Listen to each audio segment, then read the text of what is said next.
Senten takoni sopo an nabiyyu alaihi salatu wassalam an rabbihi saking pangirani nabi fanazala opo sopo Allah ay fanuzila sama ada yang memberikan lafal fanuzila moko den turunaken opo ayat kul huwallahu ahad. Kalau dijadikan mabni majhul tadi mabni maklum fanazala moko nurunaken sopo Allah kul huwallahu ahad ing ayat kul huwallahu ahad. Jadi maf'ul, terserah, bebas-bebas saja cara memberikan makna. Yang penting tidak keluar dari aturan yang sudah ditentukan dalam ilmu nahwu. Fanazala moko nurunaken au afanazila fanuzila moko den turunaken apa kul huwallahu ahad ayat kul huwallahu ahad. Kul ngucapo sira huwa sira Muhammad huwa utawi dat kang den sembah ay al ma'bud utawi dat kang den sembah iku Allahu Allah wa mutmarus sanis manwiin waqo muhimu mastabana amnahum tana kata alfiyah seperti itu domir sya'an. Huwa utawi Allah lah ada domirnya kok mau balik domir kemana, berarti ini yang dimaksud domir sya'an, mengira-ngirakan yang dimaksud di sini karena sudah jelas kabarnya Allah tidak mungkin tidak ada yang disembah, pasti Allah berarti al-ma'bud ay la haula wala quwata secara makna yang lain. Huwa utawi al-ma'bud iku Allahu Allah wa ahadun turkang siji. Ahadun turkang siji. Fallahu muka utawi Allah iku khabarun.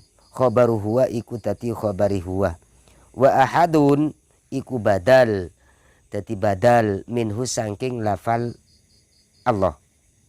Irupani saking lafal Allah. Ayat ini sangat enak, jelas. Au khabaru sanin uta dadi khabar kang nomor loro, berarti jumlahnya khabar yang menjadi dua. Boleh adanya khabar satu dua atau banyak. Boleh itu adanya khabar banyak itu. Au khabaru sanin utawa khabar kang nomor loro. La Allahu utawi Allah iku as-samadu. Dat kang den hajati atau kang den butuhi makhluk iku as-samadu dat kang den butuhaken makhluk atau den hajati makhluk. Lafal Allahu somad iku mubtadaun wa khabarun, jadi jumlah mubtada khabar. Ail maksud tegesi perkara kang den sejo maknanya somad. Sejoni perkara yang dibutuhkan dalam segi tujuan berbentuk apa fil hawa iji ing dalam piro-piro kebutuhan. Fil hawa ij ing dalam piro-piro kebutuhan alat dawam ing atasi sak lawasi kang langgeng kang tetep keselama-lamanya. Lam yalid ora ngelairaken sapa Allah. Lin lintifa'i lintifa'i mujanasatihi krono sepini atau nafini. Lintifa'i mujanasatihi krono sepini atau nafini tunggal jenisi lafal tunggal jenisi Allah. Walam yulad lan ora dilairaken sapa Allah. Wis dak dilairaken sapa Allah. Lam yalid wis ngelairaken sapa Allah, lam yulad wis dak ngelairaken sapa Allah. Wala raden ngelairaken sapa Allah lintifa'il hudusi anhu krono sepini atau ora anani atau nafini perkara kang anyar anhu saking Allah. Walam yakun lan da'ono lahu ikau kaduwi Allah kufuan. Lam yakun iku da ono la walam yakun ora ono da usah khabar. Walam yakun ora ono lahu kadwi Allah iku kufuan kang madani. Ahadun sopo wong siji. Ai mukafian tegesi kang madani. Wa mumasilan lan tegesi kang madani wa tafsiriyah. Wa mumasilan lan tegesi kang madani. Falahu muta'alliqun bi kufuan maka uta falahu maka iku kaduwe Allah atau falahu moko katui lafal falahu moko utawi lafal lahu falahu moko utawi lafal lahu iku muta'alliqun kegantungan bi kufuan kelawan lafat kufuan ning i'rab. Falahu moko utawi lafal lahu iku muta'alliqun kegantungan bi kufuan kelawan lafat kufuan. Wa qaddama lan disiaken opo lafat lahu dalam lafal lahu kufuan ahad alaihi ingatasi lafat kufuan mendahulukan. Alasannya apa sih? Li annahu krono setuni lafat lahu muhitul qasdi iku muhitul qasdi panggonan ngelungsuri sejo panggonane ngelungsuri sejo bin nafyi kelawan nafi dengan adanya lafat lam yakun yang dimaksud nafyi di sini lam yakun.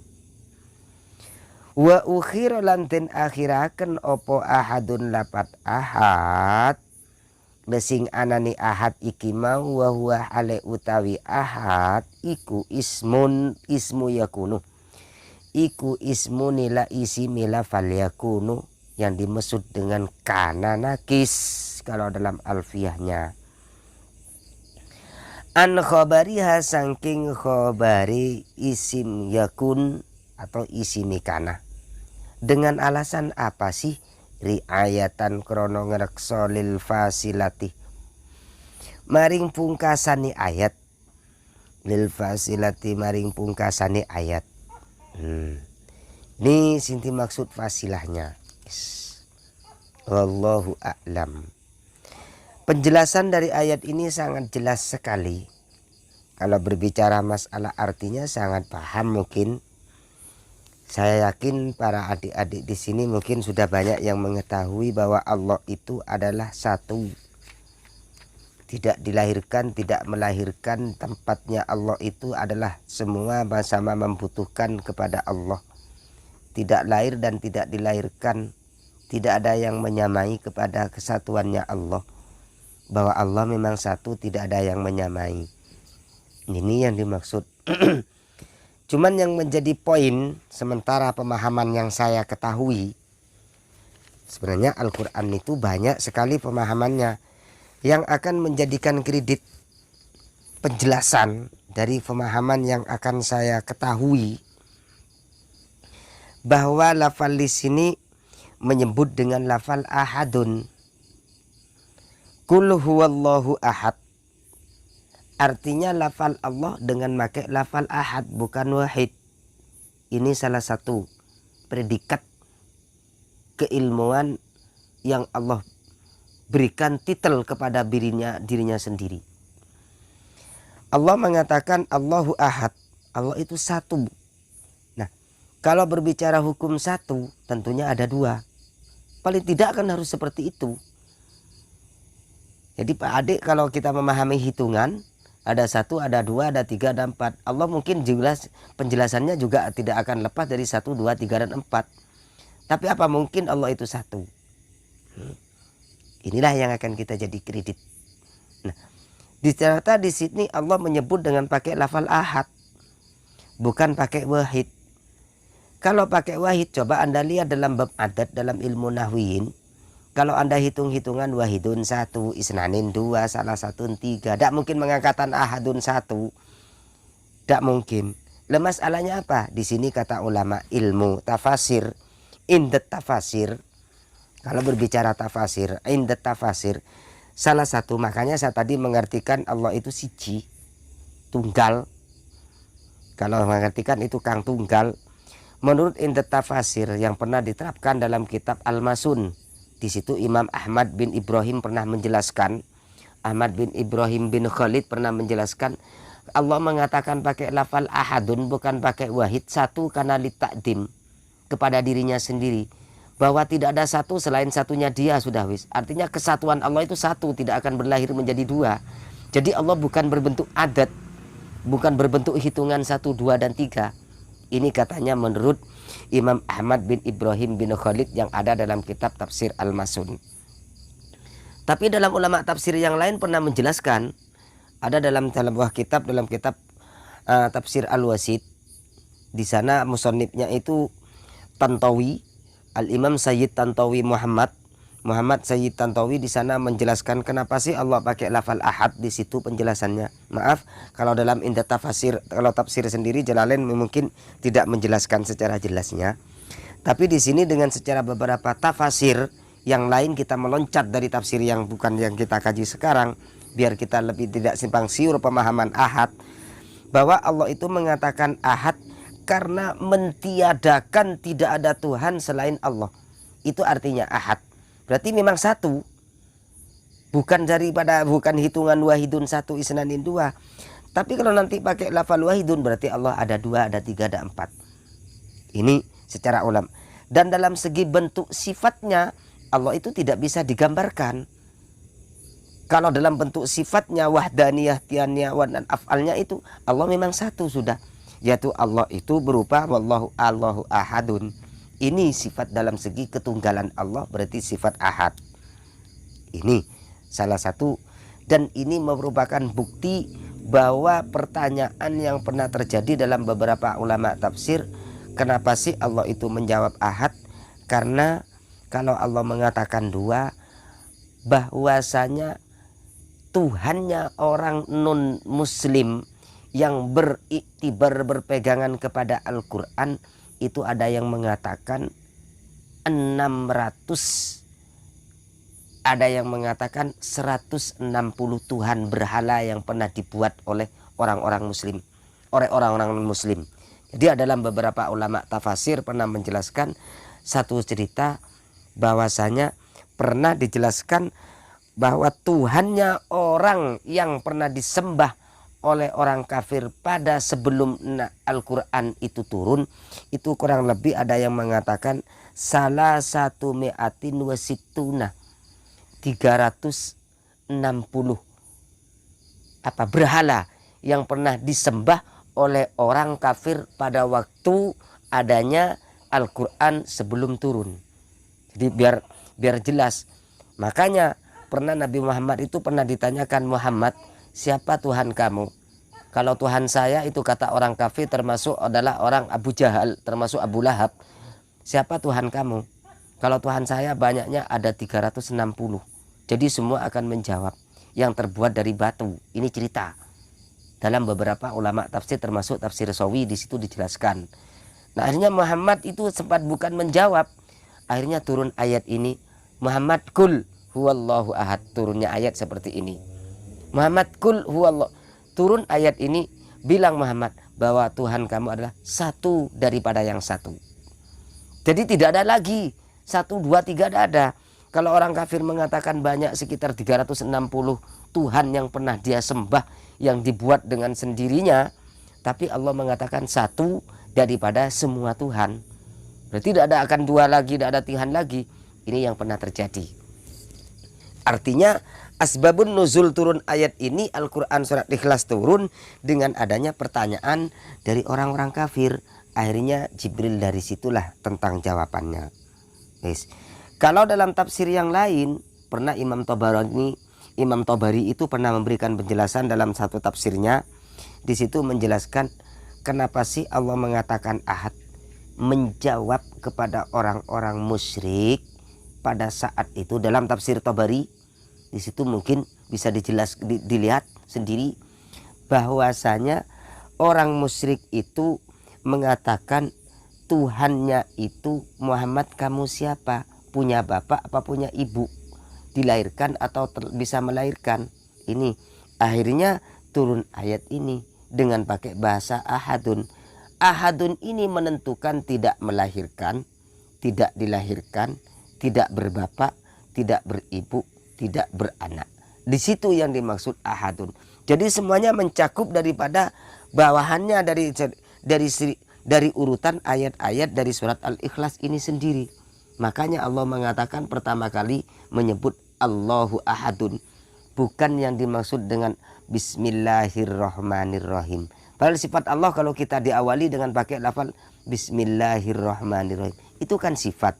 Kalau ini tentang kekuasaan, ini yang pernah diterapkan dalam sebagian ulama tafsir yang ada dalam kitab tafsir Tobari. Jadi biar jelas, berarti Allah itu menentukan dirinya sendiri itu satu daripada yang semuanya. Bukan dianggap, kalau berbicara ilmu tafsir, sekarang kita berbicara ilmu balaghah dan mantikiyahnya. Biar kita tidak simpang siur.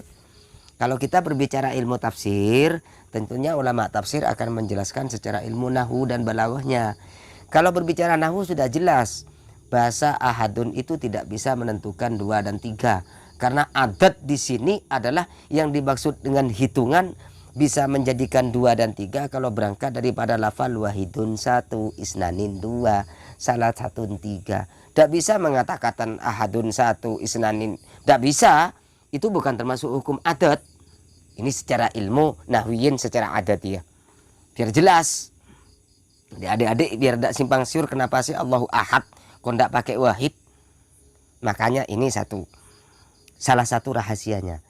Dalam ilmu balaghah dijelaskan lafal wahidun dan ahadun itu kalau wahid menentukan bilangan tidak usah mengatakan 2 dan 3, mesti ada 2 dan 3 kalau sudah ada lafal wahidun.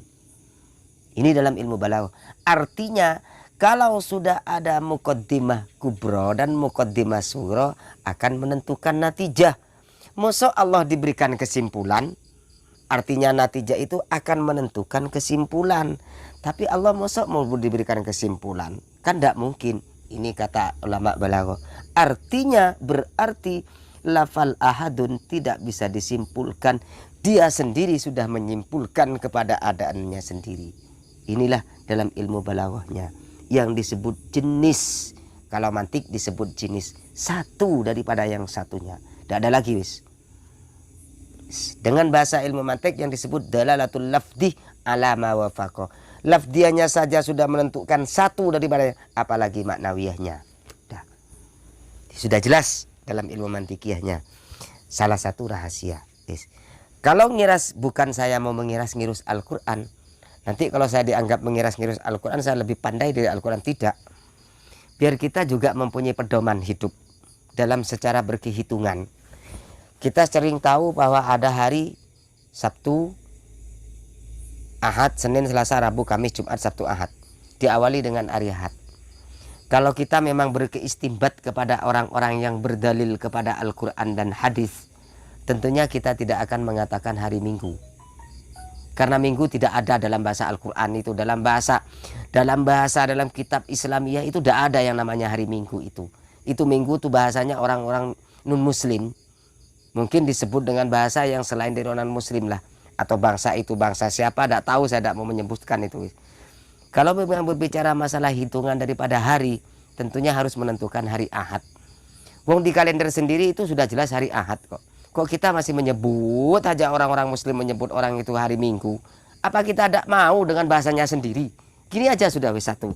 Berarti yang menyebut kata-kata itu orang yang mengatakan hari Minggu, dia sudah tidak mau dengan bahasanya orang dia sendiri. Tidak berani menyebutkan kemuslimannya berarti itu. Kan enaknya kan gitu.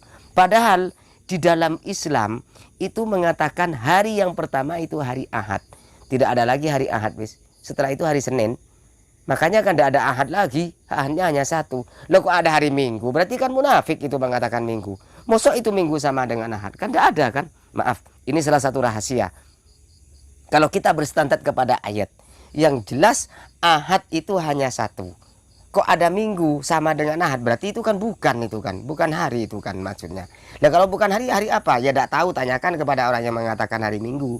Jadi adik-adik yang ada di sini jangan mengatakan hari Minggu dari hari ini, dari malam ini jangan mengatakan hari Minggu. Kalau memang kalian itu berstandar kepada Islamiyah, paling tidak hari Ahad kok. Dan alhamdulillah saya sejak tahu takrif ini tidak pernah mengatakan Minggu. Karena saya takut ditanyakan takrifnya mana Minggu itu Pak Ustadz. Takut, saya tidak punya. Kalau Ahad ya ini sudah. Tidak ada hari Ahad lagi ya, kecuali hari Ahad yang akan ini wis. Lalu kok ada hari Ahad? Ahad depan. Sama Ahadnya. Senin, Selasa, Rabu, Kamis. Itu kan. Lah ini kalau kita berbicara keilmuan. Jika tentunya akan membahas tentang keilmuan yang ada di sini. Inilah salah satu rahasia tentang yang Allah sebutkan di dalam Al-Quran, sehingga beliau sendiri mengatakan dan menjawab pertanyaan dari orang-orang non-muslim, termasuk orang musyrik yang pernah bertanya kepada Nabi Muhammad, Tuhan kamu itu ada berapa Muhammad? Allah menjawab dengan pakai ayat Allahu Ahad, hanya satu daripada semua Tuhan. Kalau orang musyrik mengatakan 360, Nabi Muhammad menjawab dengan jelas Allahu Ahad, Tuhan saya satu dan tidak bisa dilahirkan dan tidak melahirkan, tidak beranak, tidak diberanakkan. Dan dia tempat yang paling dibutuhkan dari semua kepentingan. Inilah yang ada. Dan tidak ada yang menyamai yang bisa disamai. Inilah Allah. Pemahamannya kan seperti itu. Cuman yang menjadi credit point di sini perlu diingat. Bagi adik-adik yang sudah beriktikad kepada keislamiahnya, jangan mulai sekarang mengatakan minggu, katakan ahad, salah satunya itu. Biar sampean kalau berbicara punya takrif, jadi tidak ngambang. Ini yang perlu saya jelaskan dalam penjelasan surat Al-Ikhlas. Paling tidak pengertian surat Al-Ikhlas seperti itu. Kita kembali kepada beberapa ulama tafsir, kurang lebihnya menurut sepengetahuan inilah yang bisa kami berikan. Wallahu a'lam bishawab.